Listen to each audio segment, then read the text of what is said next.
an earlier book, Brain Droppings, I wrote some things about politically correct language, but I left out a few areas. I neglected 3 important groups of people who have had this awkward, dishonest language inflicted on them by liberals. I omitted those who are crippled, ugly, or stupid. And so, to address these earlier omissions, I'd like to make a brief return visit to that playground of guilty white liberals, political correctness. Political correctness is America's newest form of intolerance, and it's especially pernicious because it comes disguised as tolerance. It presents itself as fairness, yet attempts to restrict and control people's language with strict codes and rigid rules. I'm not sure that's the way to fight discrimination. I'm not sure silencing people or forcing them to alter their speech is the best method for solving problems that go much deeper than speech.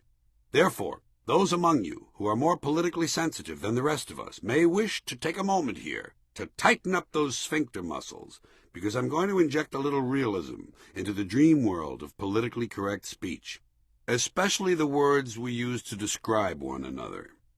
Perhaps you've noticed that when the politically correct liberal rule makers decide to rename a group of humans they view as victims, they begin by imparting a sense of shame to the group's existing name. And so somewhere over the years the word cripple has been discarded.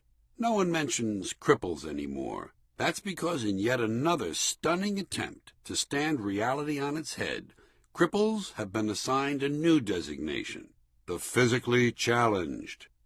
The use of physically challenged is an obvious attempt to make people feel better. The idea being, as long as we can't cure these people, let's give their condition a more positive name and maybe it'll distract everyone. It's verbal sleight of hand. The same is true of the ungainly phrase, differently abled. I believe that if a person is going to insist on using tortured language, such as differently abled, then he should be forced to use it to describe everyone. We're all differently abled. You can do things I can't do. I can do things you can't do. Barry Bonds can't play the cello. Yo-Yo Ma can't hit the curveball. They're differently abled.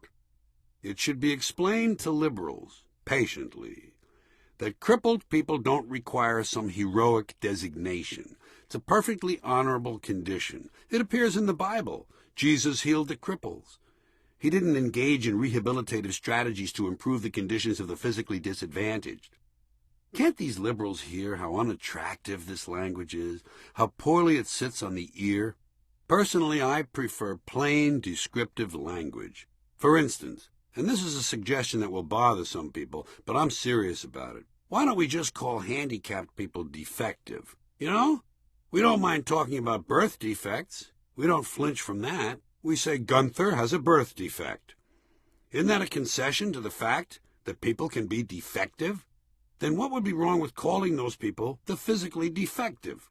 At what point in life does a person with a birth defect become a person who is differently abled? And why does it happen? I'm confused. Then there are those who don't quite measure up to society's accepted standards of physical attractiveness. The worst of that group are called ugly, or at least they used to be. The PC lingo cops have been working on this, too. And to demonstrate how far all this politically correct, evasive language has gone, some psychologists are actually now referring to ugly people as those with severe appearance deficits. Okay? Severe appearance deficits. So tell me, psychologist, how well does that sort of language qualify for being in denial? These allegedly well-intentioned people have strayed so far from reality that it will not be a surprise for me to someday hear a rape victim referred to as an unwilling sperm recipient. Back to ugly. Regarding people's appearance, the political language police already have in place one comically distorted term, lookism. They say that when you judge a person, or rather size them up, wouldn't want to judge someone, that would be judgmental. If you take their looks into account, you're guilty of lookism. You're a lookist. And those valiant people who fight lookism, many of them unattractive themselves, tell us that one problem is that in our society, those who get to be called beautiful and those who are called ugly are determined by standards arbitrarily set by us. Somehow there's some fault attached to the idea that we, the people, are the ones who set the standards of beauty. Well, we're the ones who have to look at one another, so why shouldn't we be the ones who set the standards? I'm confused. I would say the whole thing was stupid, but that's my next topic, and it would sound like a cheap transition. So, stupid. It's important to face one thing about stupidity. We can't get away from it. It's all around us. It doesn't take a team of professional investigators to discover that there are stupid people in the world. Their presence and its effects speaks for itself. But where do these stupid people come from? Well, they come from American schools. But while they're attending these schools, they're never identified as stupid.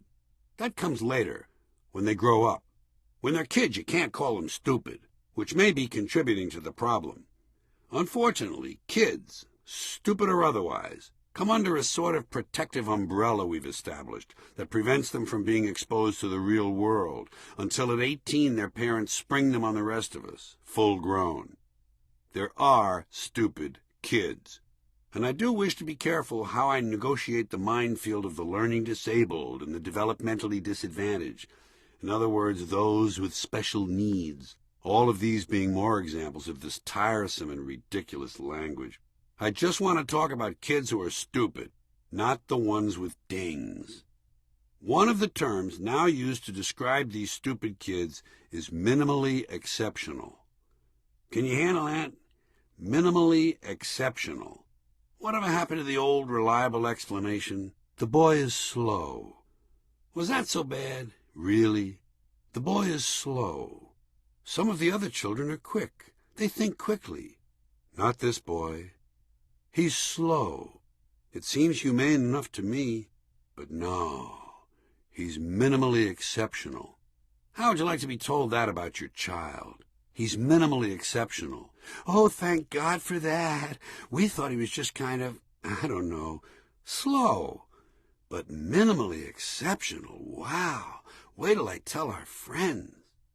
Political correctness cripples discourse, creates ugly language, and is generally stupid. I haven't quite finished this section. I'm sure I needn't remind you PC people that the opera isn't concluded until the full-figured woman offers her vocal rendering. I know, I really had to strain to get that in. I'm thoroughly ashamed. But before I leave this section, I wanted to make the point that on a practical level, this language renders completely useless at least one perfectly good expression. In the kingdom of the blind, the one-eyed man is king becomes, in the kingdom of the visually impaired, the partially sighted person is fully empowered. Sad, isn't it?